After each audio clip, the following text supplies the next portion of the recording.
Why? Yung nanghubag. Nanghubag at kumatog. Hindi kasi umaga na daw siya natulog, Christy. Oy.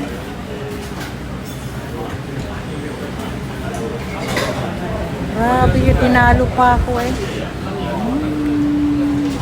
Bakit anong ginawa niya? Bakit umaga na siya natulog?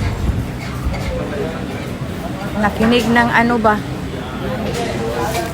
Nakinig ng Nagmarites naman siya sa... Pinas. Ano ba nangyari sa Pinas? Oo, no? Uuwi pa naman ako. Sa Maynila lang naman magulo. Sa ating probinsya wala. Gawa yan ng mga diskaya eh. Ang daming mga senador na kasali mga Tingnan mo si Arjo Atayde nadali 60 billion palang binayad ng mga ay ewan ko. Talagang totoo yun? Oh, buti Akala na ko ba hindi? Hindi daw, sabi nila. Kaya ang ilang araw na ding wala sa Itbulaga si Maine.